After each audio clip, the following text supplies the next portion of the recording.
besides, it's a pleasure now to welcome our first external speaker, Dr. Hermann Hauser. So Hermann has been around in Cambridge for a very long time. He's what you call a serial entrepreneur. So he's been involved with many companies. I believe in the early 1980s, he was one of the co-founders of Acorn Computers, and some of you will remember those times because these were the years of the BBC Micro, which was very big in UK school education and is still very famous for that. Afterwards, Hermann has been involved in many startups, now big companies, for example, ARM, and a whole lot of companies, so a very successful career, and has received many honors, and we are pleased for him to have come in today to talk about the evolution of innovation. Thanks, Hermann. Thank you. Well, thank you very much for your kind introduction. Good morning, ladies and gentlemen. I'll talk to you today about the evolution of innovation. Now, innovation has been around for a long time, almost as long as the human endeavor of improving our lives. And I will start off with a sort of rush through history with 24 general purpose technologies. These are technologies that are so general that they've affected all of our lives. And some people have counted 24 so far. Then I will pick one of these general purpose technologies, which is computing, and tell you about the 6 waves of computing. I then talk about the general aspects of these computing waves, how they clash. Interestingly, a new wave doesn't coexist with an old wave. It typically kills the old wave. And it's a very interesting case, a historic case that has repeated itself every time so far. Then the peculiar, unlikely story of a local company called ARM. It's a spin-out from my first company, Acorn Computers. It originally stood for Acorn RISC Machine, now Advanced RISC Machine, which has become the world's most successful microprocessor, but also a company that hardly anybody has heard of. So I will show you how peculiar it is that a small Cambridge company, well, not so small anymore, is giving Intel such a hard time. And it's a classic example of a clash of waves. And I'll finish off with some remarks on artificial intelligence, in particular artificial general intelligence, which I'm sure you're all very excited about because it is, without a shadow of a doubt, the most exciting thing that has happened in computing and arguably in the history of mankind, and then end up with some conclusions. So let's start off with these general purpose technologies. They were first described by a professor at Vancouver University called Richard Lipsey. And he said that a technology becomes a general purpose technology if it affects the entire economy, if it affects all of us. Now, it often has very serious consequences. It makes the old technology obsolescent. It causes a lot of temporary unemployment. So far, all these technological revolutions have always created more new jobs, albeit different jobs, as it has destroyed old jobs. And one of the great fears that we have about artificial intelligence, and in particular artificial general intelligence, is that this might not repeat itself because the changes are so fast, and I'll give some examples of that. So let's start off with the first 7 general purpose technologies that Lipsey described. Well, you go back to domestication of plants and animals and the smelting of ore, and of course the wheel. I just pick one of them that I'm sure you will all agree was a useful new technology that people thought up 4,000 years ago. But note that it took the entire history up to the 1st century to have 7 of these, 7 general purpose technologies. Then it took just 20 centuries, to get to another 8. And, the steam engine would be of course, a classic example of something that completely changed the entire economy. So 8 7 technologies from the beginning of time to the 1st century, 8 technologies from the 1st century to the 20th century, and then in just a single century, we've had another 8. And I'll pick up computers as the one that, of course, I want to spend most of my talk in. But before we get to that, let me tell you about this guy. His name was Rudolf Pischel. And he produced the leather belts for the Industrial Revolution in Vienna. He bought the cowhides, and I saw him cut up these cowhides and glue them together into belts. And he was my grandfather. And look what he did for the Industrial Revolution. He produced these belts, because this was the way the factories were organized in those days. So you had a steam engine, which isn't shown here right at the end, that produced the power that was transmitted along these axles the entire length of the factory system. And then somehow you had to get this power off this axle down to the individual loom.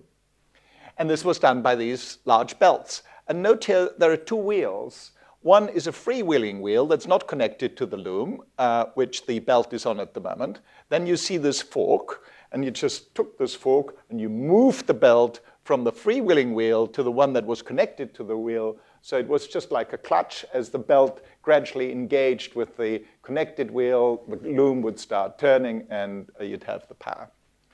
So what happened then? Well, this is the system, the factory system, which was one of the general purpose technologies of the Industrial Revolution as it started all over the world. You know, this is might well be one in Austria. And then came along electricity. And this is what a factory looks now. As you see, not a belt in sight, because it was much more convenient to have these little motors that would provide the hydraulic pressure for these robots, and you didn't need a factory and a steam engine. Now, why am I telling you this story, and what happened to my grandfather?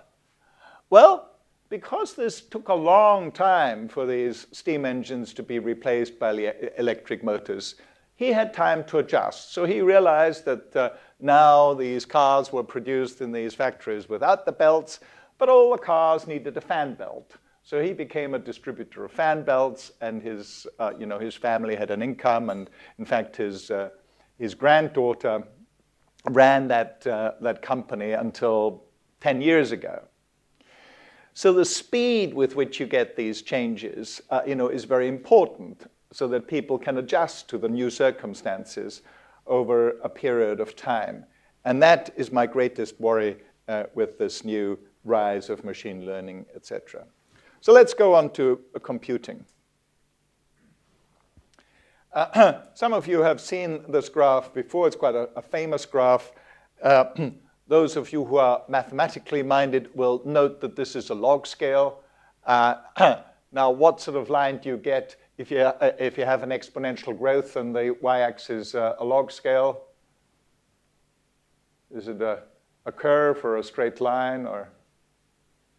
Come on, guys. If you've got a log scale and you've got exponential growth, you get a straight line, right? So, but this isn't a straight line. So the development these are real data points. So the development of compute power, and this is compute power that you get for $1,000 against time, this is linear, has been super exponential. For a very long time. You can't argue with this part of the curve because these are facts. This is from Ray Kurzweil's book about the singularity is near. Now this one, is Ray being the perennial optimist that he is. But this you can't argue with. And the remarkable thing about these points is around 1900, there weren't even electromechanical machines. These were mechanical machines. These were typically hand-cranked machines. And throughout the the lots of different changes that we had in computing, from hand-cranked machines to electromechanical ones to valve-operated ones to transistor ones, and so on. And here we'll have the dawn, of course, of parallel computing. It's always been super exponential, which is, a remarkable fact. And Ray being Ray, he then says, well, we're now close to an insect brain. We'll soon have a mouse brain. And around 2020, we've got a human brain. And then he, as usual, he goes a bit over the top. But it's not, it's not totally loony. So around 2040 or so, we'll have processing power we can buy for $1,000 that is enough processing that's equivalent to all the human brains on the planet, so a few billion human brains. So it is, if you believe that extrapolation, we certainly have enough processing power to be super intelligent. So to the 6 waves of computing. Now, like every good computer scientist, of course, I start with the 0th wave, which is the EDSAC, which was actually the world's first user computer. There have been computers before. In particular, the Americans believe that they had the first computer, which of course is not true. Does anybody know who now everybody agrees has produced the first computer? Someone in Cambridge? Charles Babbage? I wish there was the first user computer was in Cambridge, and that's the EDSAC. Charles Babbage? Charles Babbage? Yes, but it was actually never worked. So the first working.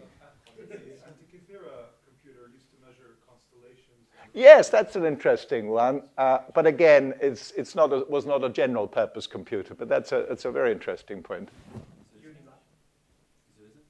SUSE, absolutely. So it was a German. I'm surprised people don't know that. Go to Wikipedia, look it up. It was a German guy called SUSE 3, in the late 30s, I believe, well below any of the widely known computers like EDSAC or the American equivalent of a valve-based computer was ENIAC. Normally people think it's ENIAC. But the SUSE computer was actually quite a few years beforehand. But because it was done during Hitler Germany, of course, people didn't want to believe that it was German. However, now it is generally regarded to be the case. But all these very early computers were either built for computer scientists to prove something, or for the military. So ENIAC, was main. All these computers were sort of used to calculate trajectories for the artillery, etc. This one was built by Maurice Wilkes, who actually was the most remarkable guy. He set up the mathematical laboratory. It wasn't even called the computer laboratory. It's called the mathematical laboratory here in Cambridge. And his mission was to provide mathematical tools for the university. And he then went to meet Eckley and more, the American inventors, and produced this computer. But he always wanted to produce this computer so that other people at the university could use it. So this computer actually contributed to 3 Nobel Prizes, one by Max Perutz for hemoglobin, Andrew Huxley for understanding how neurons work, and Martin Ryle, who discovered the little green men with radio astronomy, which turned out to be pulsars rotating neutron stars. So young Morris here produced this computer. It's a wonderful story. And I asked somebody how much it would cost to build a replica. And the head of the British Computer Society, David Hartley, who was actually working for Maurice Wilkes, said, I don't know, but I'll find out. And so we're rebuilding it. We're almost finished. It's at Bletchley Park. But we had a problem with these valves, the EF53s. And we were worried there weren't enough of these valves around in the world anymore. So we rang up these valve people and said, do you have any EF53s? And they said, yes, sure. How many do you want? Do you want one or do you want both? So we needed 2,000. So we finally rang up this guy, and when we told him that we needed 2,000 valves, he was quiet. And then he said, I've been waiting for you for 40 years. And he had them all. So now, another interesting detail, apart from the valves, are these mercury delay lines. There was no memory in those days, and to build a memory out of valves, would have been thousands of valves just for a few bits. It was completely out of the question. So Morris developed these mercury delay lines. So it was a pipe. These are just pipes, about 2-meter long pipes. And what you did is you banged the mercury in the pipe at one end and create a wave. And that wave would travel down the mercury delay line. And if there was a wave, it would be a 1. And if it didn't bang it, it would be a 0. So it was this train of 1s and 0s traveling down. Now, when they were at the other end, of course, you'd lose them unless you had a microphone there that then replenished the bangs at the other end. So there were these mercury waves traveling down in these lines. And you could store 512 bits in that, and there was all the memory that the computer had. The interesting thing is that this machine had 650 IPS, not MIPS, instructions per second, which was 1,500 times more than the best computers at the time. So as far as the users were concerned, this was the biggest improvement in compute power for users that ever happened in the history of computing. And my guess is it will be the biggest increase there ever will be, because the subsequent improvements were much smaller.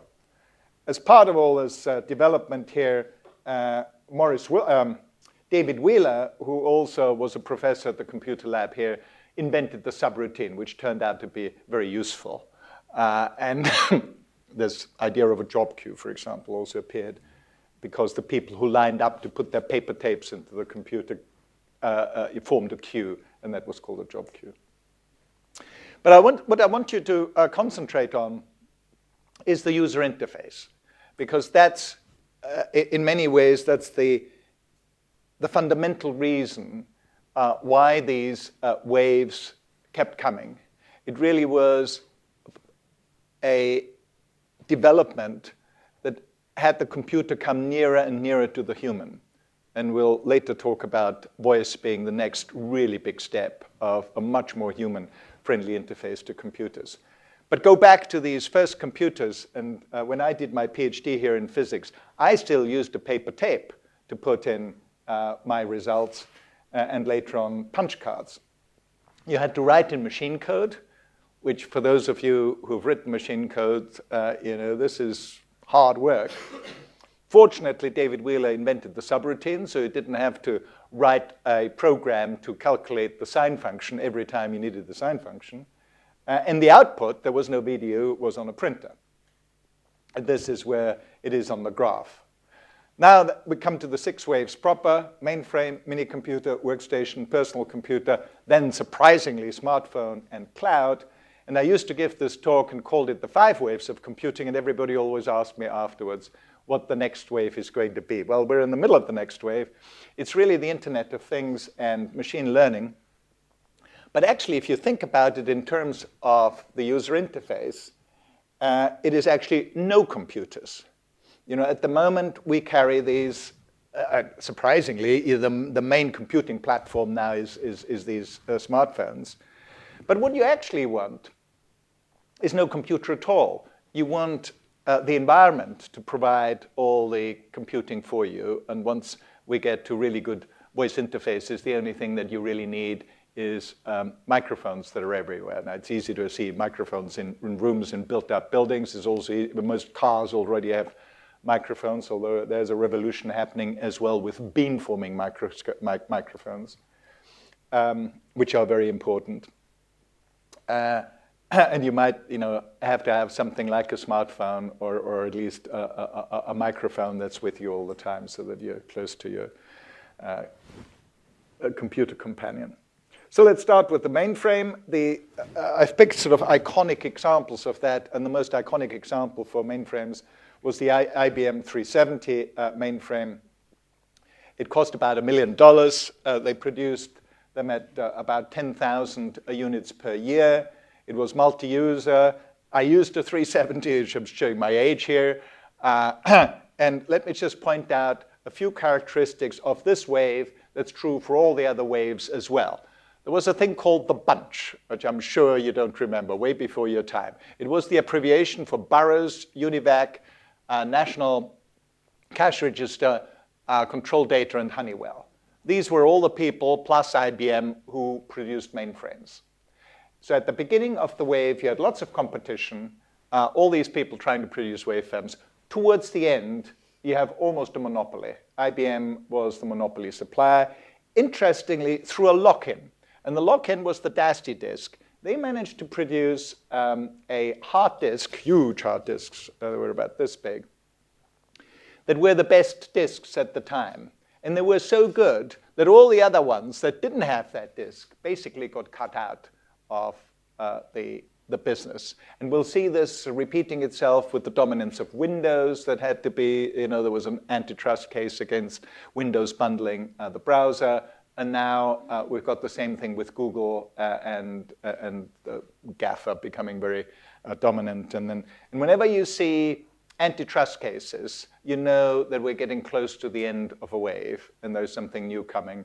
That actually, the antitrust case is normally, there was an antitrust case, and IBM actually had to open up the interfaces for DASTI disks so that there was competition, that other people could use these disks as well.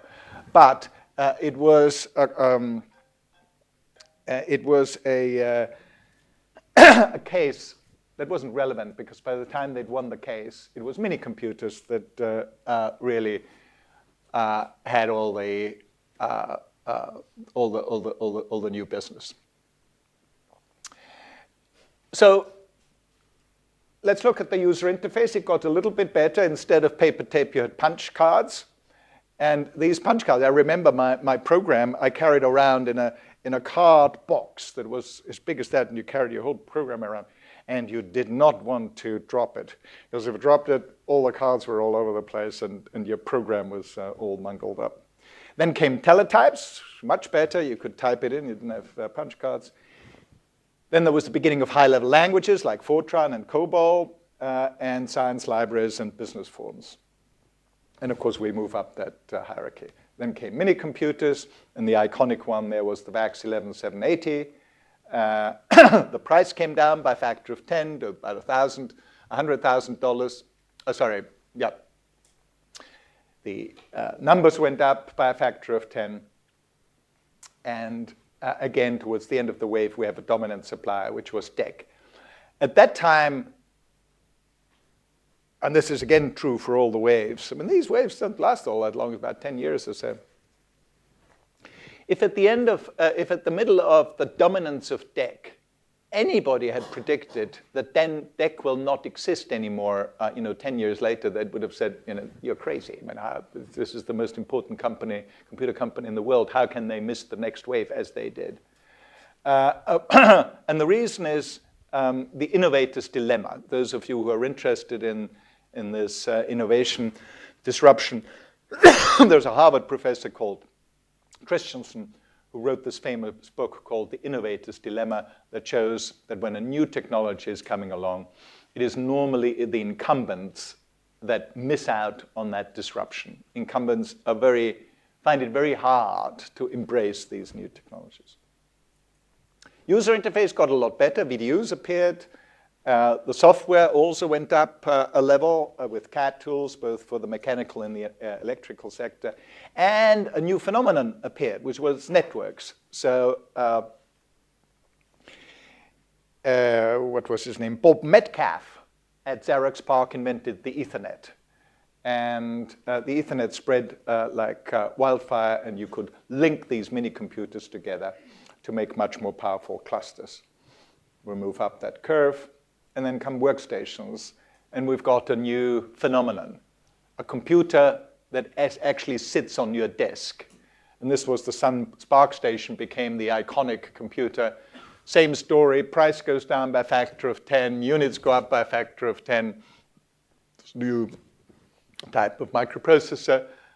Small hard disks, Winchester disks made the entrance. And this machine is sometimes called the 4M machine. We've got the desktop metaphor, which was invented at Xerox PARC, but appeared here for the first time.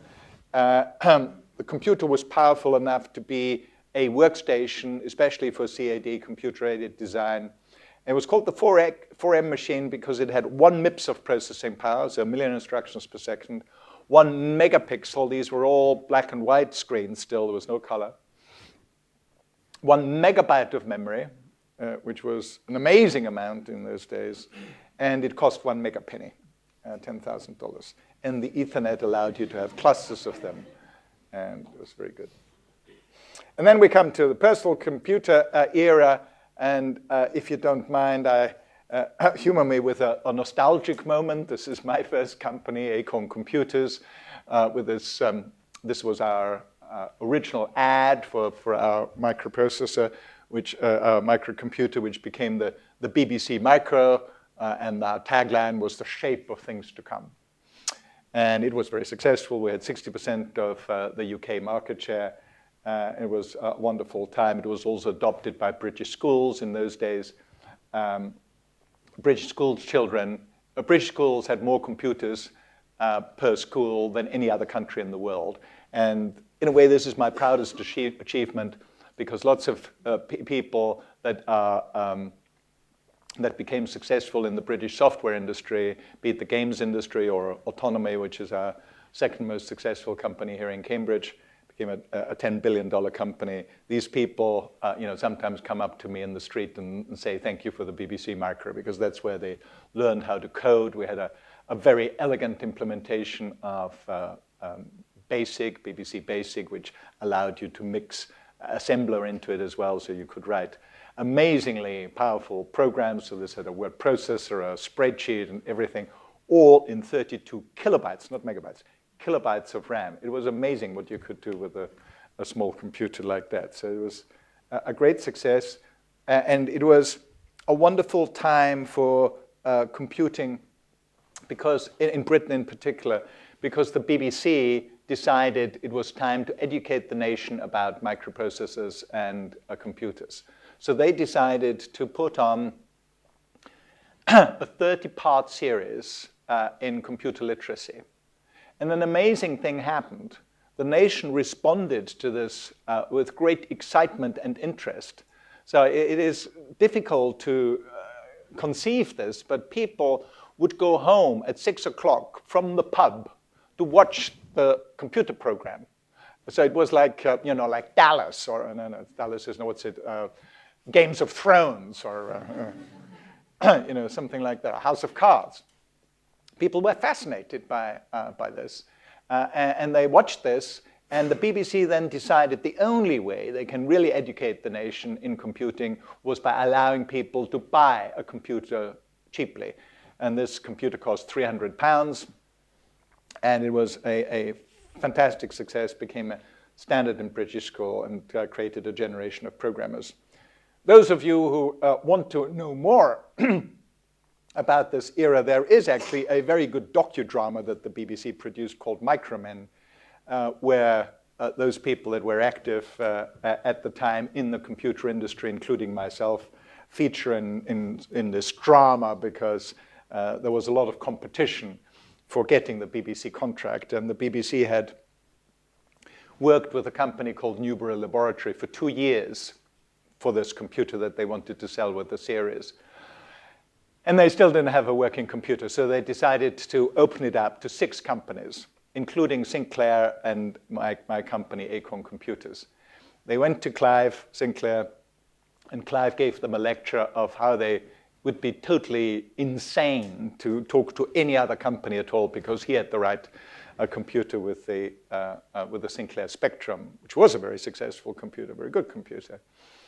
And then they came, but BBC, you must understand, has their own ideas of what the computer should look like. So they had a specification that had everything in the kitchen sink in it, typical BBC thing. And they came to see us on a Monday with that specification. we had another computer called the Acorn Atom at the time, which was actually close to what they wanted, but they needed a lot more. And we had a design in our drawer called the Acorn Proton, which we thought was close to what they wanted. And the designer was Steve Further, who later became one of the two people who did the ARM processor. And Steve and Sophie Wilson were my two key designers, the two that then did the ARM processor. And I went to Stephen and I said, look, these BBC guys are coming back on Friday. Is there any chance we could show them a prototype? And he said, you must be mad. This is totally out of the question.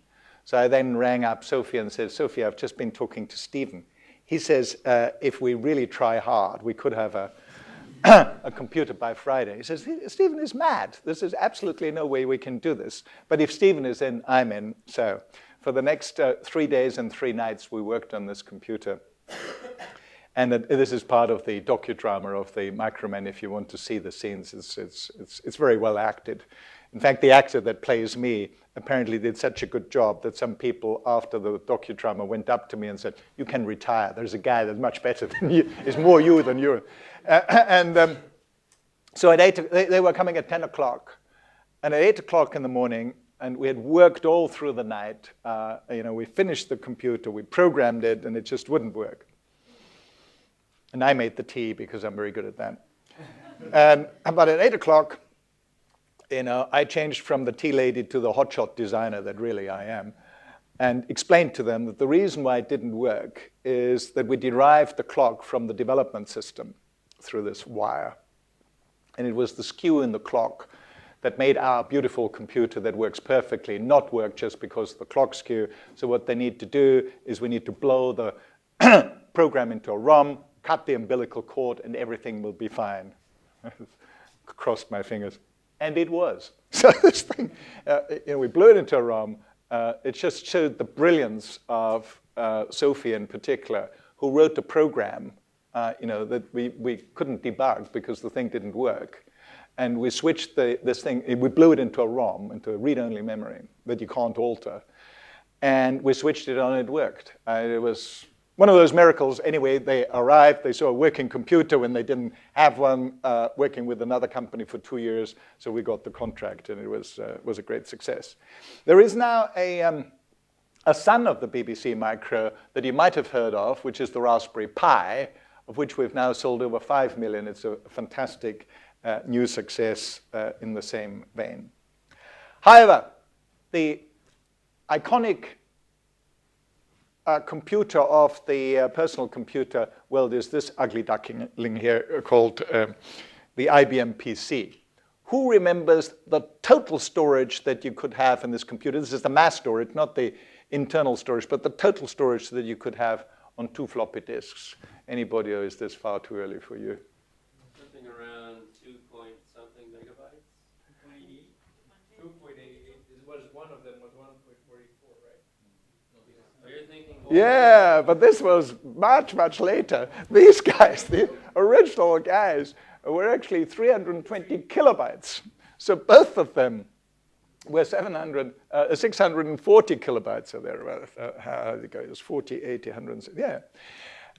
Because they were double density, double-sided, all these inventions later on. So there was a total mass storage of 640 kilobytes, which is not enough to store a single picture that you all take with your mobile phones now. And there's a total storage of this computer, just to give you a feel for how things have developed so quickly. Same story, it got a lot cheaper, about $1,000 now, but the numbers went up to 100 million per annum. There's this time not a monopoly towards the end of this thing, but a duopoly, sometimes called Wintel, because more than 80% of the CPU sales came from Intel microprocessors, and more than 90% from Windows. And then, very unexpectedly, in this, to the user interface, you had a personal desktop. The early programs that everybody used were these Word, Excel, PowerPoint programs that made these things more efficient. However, there was then a time when one program started to completely dominate the PC era, which became the browser. And then we had the browser wars, and we had the problem with Microsoft trying to lock everybody out from the browser business by bundling Microsoft Explorer. And I have to remind you that it was the European Commission that forced Microsoft to open up the browsers and open up the operating system, and that allowed other people to play in this field. So when people leave the European Union, they ought to note that it was the European Union that is our only hope to be a counterpart to the dominance of Google, for example, or Amazon, because at the moment the big fight is about data.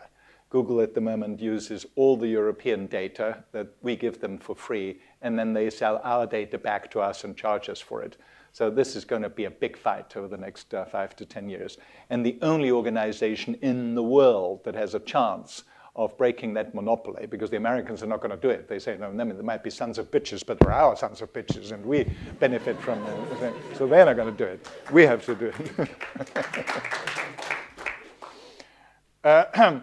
So we're up at the PC era, and then, very unexpectedly, smartphones became this always happens with a wave.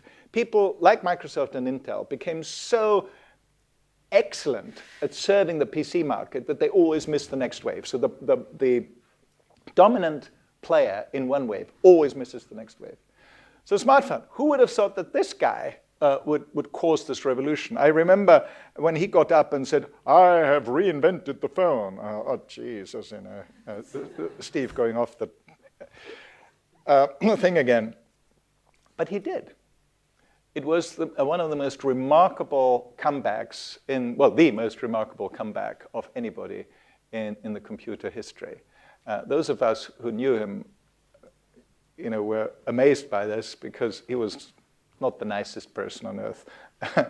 But he was a total genius when it came to having a consistent vision that he was willing to stick with. So what happened? How can the price go down further? Well, it did. It went basically to zero with a contract. And then the user interface. Again, all of a sudden, voice played this important role, and you had the computer with you all the time in your pocket. A big difference to even the most portable of portable computers. But the interesting thing is we have a new microprocessor, the ARM, about which more later on. And we have a new operating system, which is really Android mainly now, and Apple, and Microsoft a bit, but these are the two dominant ones. And we also have tablets. And tablets, interestingly, and again, this is a wave phenomenon that happened every time. Tablets are not small PCs, with the exception of the Microsoft tablet, which is actually quite successful. It's quite a clever machine. However, the main market are these tablets that are phones on steroids rather than small PCs. And it only makes sense for the smartphone to be as dominant and as useful as it is because of the internet connectivity, because of the data centers behind it. But the most interesting new effect is voice, and we will see a huge revolution happening just now with voice. You've all lived through the touch revolution. Who would have thought that touch would change the way we relate to computers as it has? Well, you ain't seen nothing compared with voice. Once voice really works, people clearly prefer to talk to a computer. Now, we thought that once voice recognition was as good as human recognition, that would be it. Now, we have voice recognition that's better than human, and we don't talk to computers all the time, so what's gone wrong? Well, the thing that has gone wrong is our understanding of how humans communicate. humans do not communicate by deciphering every word that somebody else says. In fact, interestingly, I mean, we've got one of the great voice research guys in the world here with Steve Young, who produced Vocal IQ that was just sold to Apple as the next generation Siri. And his view of a human-to-human conversation is as follows, and you will not be surprised by that. So what we do is we actually don't listen what the other person says at all. What we do is we create these hypotheses of what the other person is about to say. And occasionally we check, often we don't. That's why you're often convinced that somebody said something that actually they didn't say. You just expected him to say it and then forgot to check whether they actually did say it or not. Now this turns out to be quite important. So our ability to communicate with another human has much more to do with our ability to create the right expectation. You know, you wouldn't expect me to talk about plants now. You've got a very specific expectation that I will talk about voice recognition and human communication, and you sort of fan out your expectations in a fairly narrow field of what you expect me to say next. And that's why human communication works as well as it does, because I now just need to give you snippets of information that confirm some of the thinking that goes on in your brain, and you say, yeah, no, that's what I thought you'd say. Computers don't do this very well yet, but there is a technique called belief propagation, which attempts to do this for certain limited universes of discourse, where you build up this expertise of what people are likely to say. And it's beginning to work pretty well in quite limited areas, like buying a train ticket or buying a plane ticket or something, because the number of different ways in which you can ask for a train ticket, a plane ticket, and the number of places that you can go to, is nice and constrained. But this will scale. So this is very exciting. And Siri, Evie, and Cortana, actually Cortana is doing very well here, leading the field. And the next thing is Internet of Things, where again, the numbers of things will go up by a factor of 10. I thought, we were selling smartphones at 1 billion a year. How can that go to tens of billions? Almost impossible, but that's what's happening. However, this is the picture that I want you to remember. It's actually not the billions of individual Internet of Things that will be important, but the trillions of connections between them. And they will provide the data that will allow us to do the machine learning to really create intelligences. And you all know about the Google car, the glasses, the health sensors, which is probably the single most exciting sector on which to work our machine learning programs. It's the Thermostat. I just ought to say that this is Moore's law, but this is what happened to gene sequencing with a local company called Solexa that we also supported. We reduced gene sequencing from $10 million to under $1,000 now in 7 years. This is the biggest thing that has happened in healthcare ever, and it was a local company that did it. Let me just finish on machine learning and artificial intelligence, because it's such a fundamental change in our attitude to computing. All of you, of course, have learned that at the bottom of the computers are these zeros and ones, these bits that's sort of often equated with true or false, and it's all very binary. It's the binary system. As it turns out, in this new world of machine learning, the most basic variable that you should think about is actually not a 0 and a 1, of course, really right at the bottom. It's all implemented in zeros and ones. But conceptually, the most fundamental variable is a probability. And that's quite a fundamental change in the way we ought to think about computers. Because you gain some things, you gain a lot of power, but you lose simplicity. In particular, you've got to give up determinism. And people rather like determinism. It's very predictable. But that's actually, if you give up determinism and make it all statistical, probabilistic, then you gain tremendous power because you don't need to program anymore, but you can teach computers.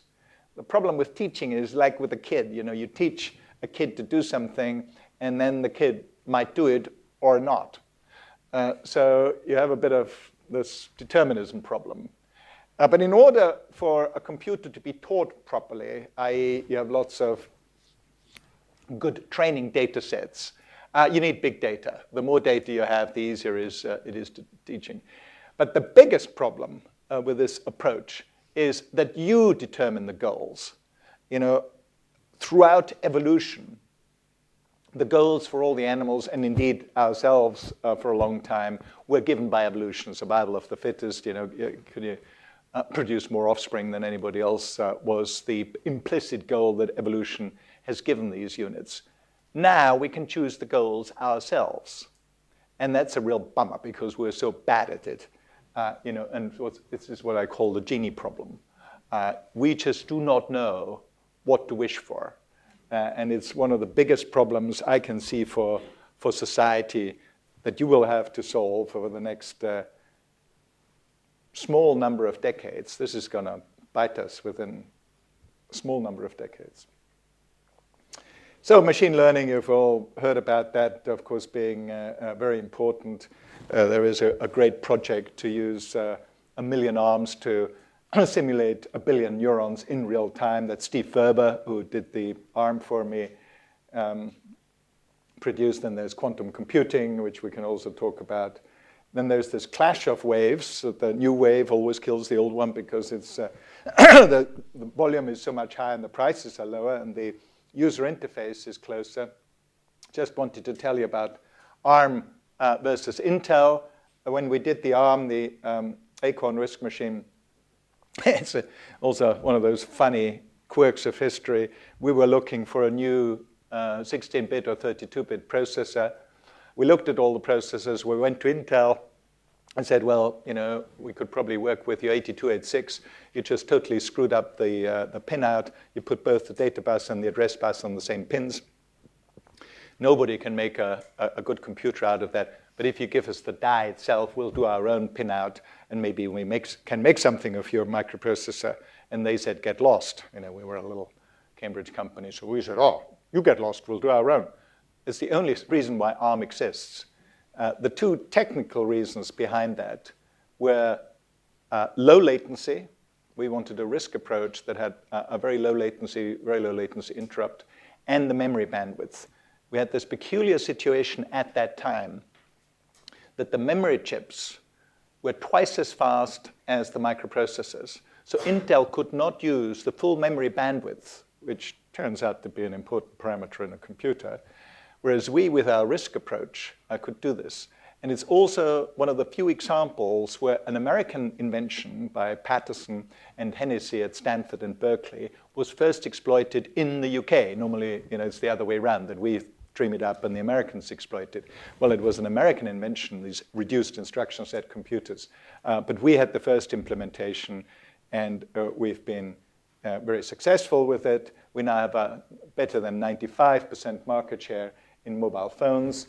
It's become our most successful company in Cambridge with a market cap of $25 billion. We sold 15 billion ARMs last year.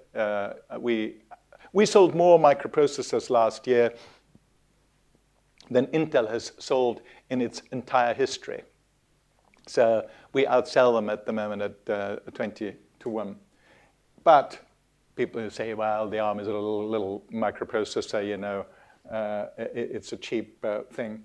Well, it might be a cheap thing, but since 2010, the value of all the ARM chips sold has overtaken Intel revenue. So even in dollar terms, ARM is now a more important microprocessor architecture than Intel because of the licensing approach. The ARM is the world's most successful licensing company with 400 licensees. So the Apple implementation of the ARM is an ARM. The Qualcomm Snapdragon is an ARM.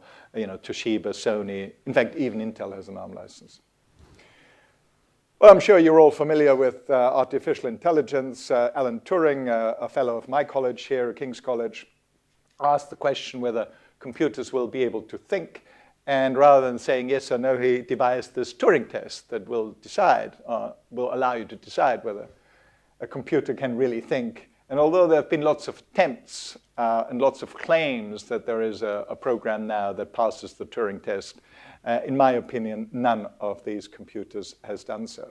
But AI is in the news. Some of you might have seen these films like Her, or of course Transcendence and The Terminator.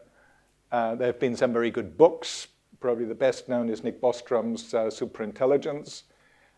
Martin Rees, also a Kingsman, was master of Trinity College Astronomer Royal and the president of the Royal Society at the same time, so he collected all the gemstones that you could collect in this game of academia at the time. He published a book called Our Final Century, where he pointed out that there are existential risks associated with lots of things, including AI. And then he wanted to publish this book in the United States, and the publisher said, now, Our Final Century will not do. You've got to call it Our Final Hour, because the Americans want instant gratification. Then we've got some very famous people like Steve Hawking, my neighbor here in Cambridge, and Elon Musk saying success in creating AI would be the biggest event in human history. Unfortunately, it might also be the last unless we know how to avoid the risks. And Elon Musk says, hope we're not just the biological bootloader for digital superintelligence. Unfortunately, that is increasingly probable. So this is a big problem, and that's why I also support the Center of the Study for Existential Risk here in Cambridge with Martin and Hugh Price. Where are we? We're a world chess champion. Watson beat humans in Jeopardy. And of course, we now have a world Go champion with AlphaGo. Now, this is actually very different from the previous games programs, because Deep Blue in particular was very deep. It had a very deep tree search, and they just produced a very powerful piece of hardware, Deep Blue, that could do these tree searches faster than anybody else. This is not how Go works. Go is very much a convolutional neural network that got trained up. So how did Demis do it? Demis Hassabis is also a graduate here from Cambridge.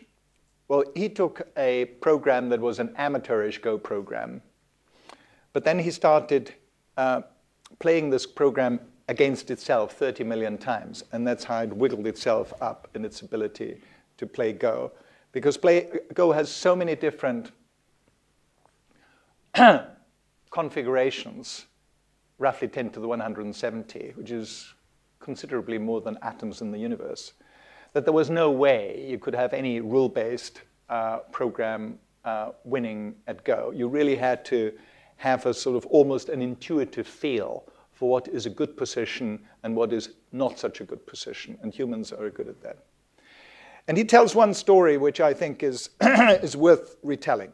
And this is the story of move 37 in game 2.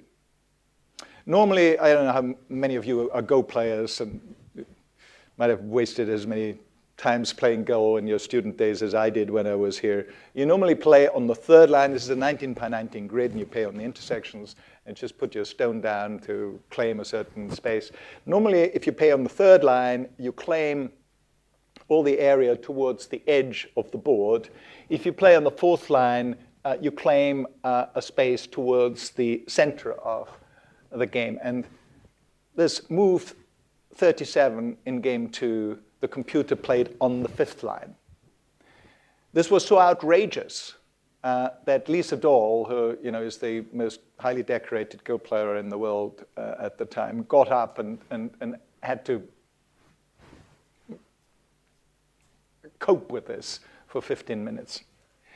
And it turned out that this was the move that finally won the game many moves later, because that line 5 move then had an effect on a constellation much further down the board, as is often the case in Go. Now, Go, you have to understand, is a 3,000-year-old board game. It's by far the most complex game that humans have devised.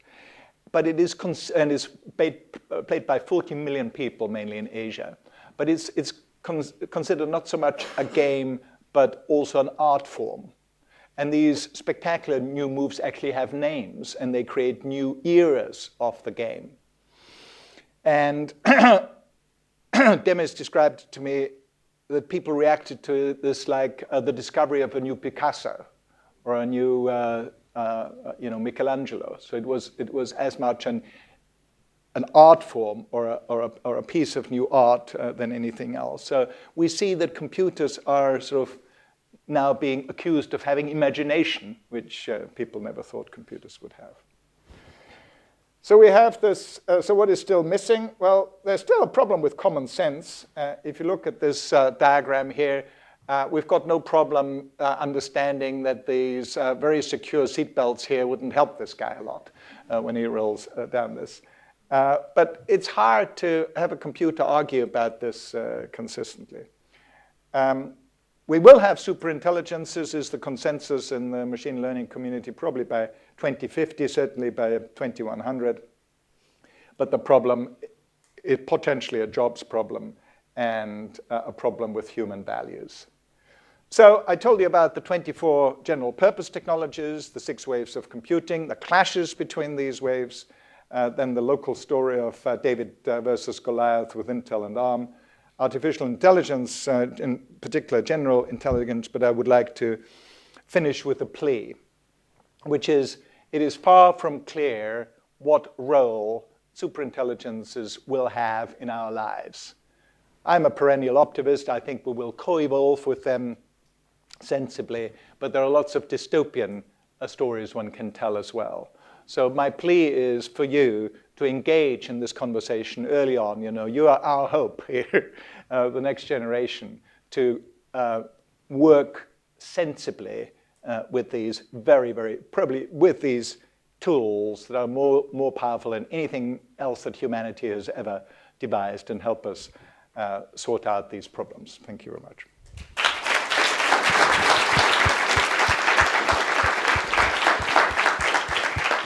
Thank you very much, Hermann, for a fascinating talk, and on time too. That's also fascinating. So we have time for a few questions.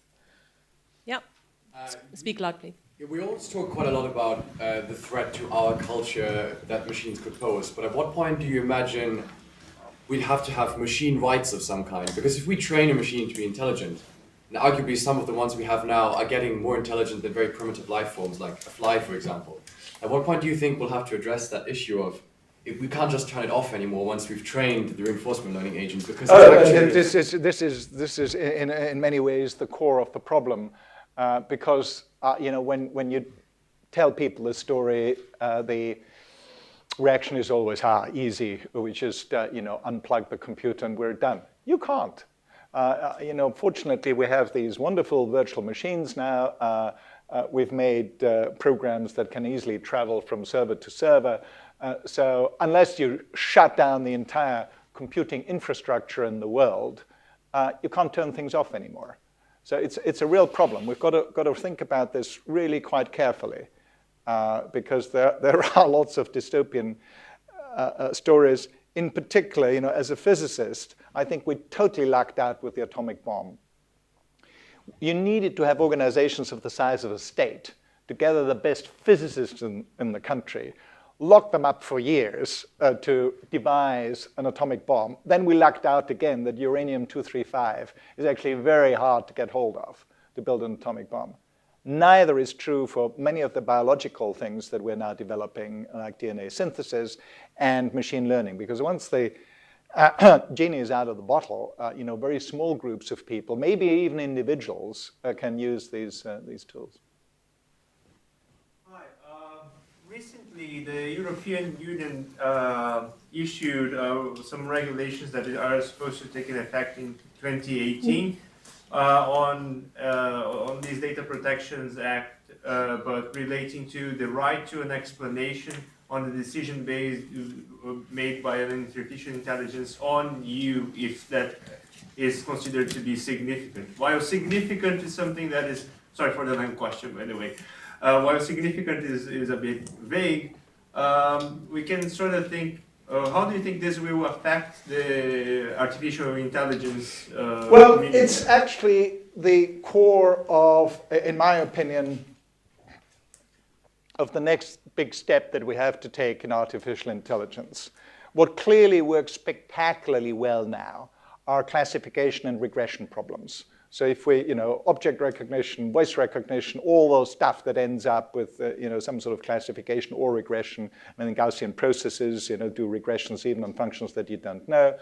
I mean, this all works a treat. The big problem is that the result, the way you arrive at the result with these convolutional neural networks is given in thousands or millions of weights, which you cannot understand and you cannot talk about. So the next big step is to sort of do the opposite. And how can you abstract out of these millions of weights an explanation, a sort of an abstraction of how the system arrived at the conclusion. And Demis Hassabis at DeepMind has a very clever approach to this, and I hope it works. So as some of you may know, he got to this Go thing by training his machine on lots of Atari games. Well, he's now having a game where two bots have to talk to each other. So if one bot has to tell the other bot, look, there is a guy coming around the corner that's about to shoot you, then it's got to derive a language from just the pixels that tells the other bot, watch out. How will machine learning abstract these high-level concepts from the mess of weights that are in the convolutional neural network in order to be able to communicate it to another bot? And I think this is quite a clever approach that might work, but nobody knows. And then we might be able to get towards systems that can answer these questions where you say, well, if it has gotten a significant effect on the EU, tell me about it. But at the moment, we can't. What lies do you see in future for the exploitation of AI? Let's say next decennium. The next what? The exploitation, the exploitation of AI.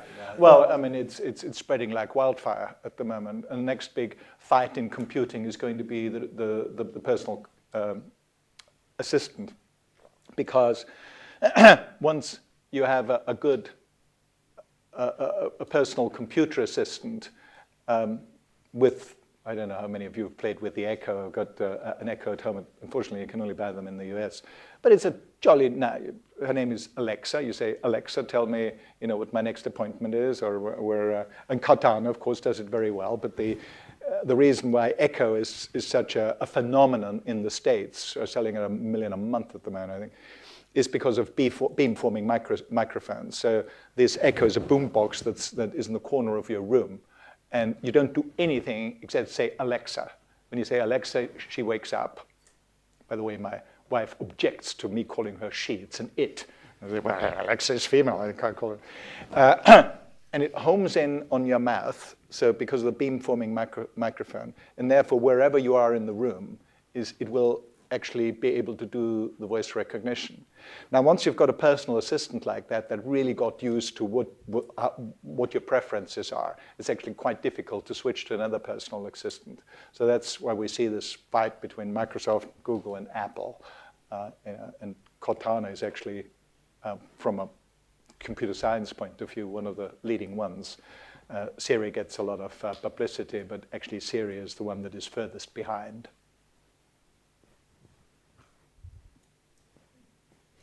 Okay, well, thank you very much.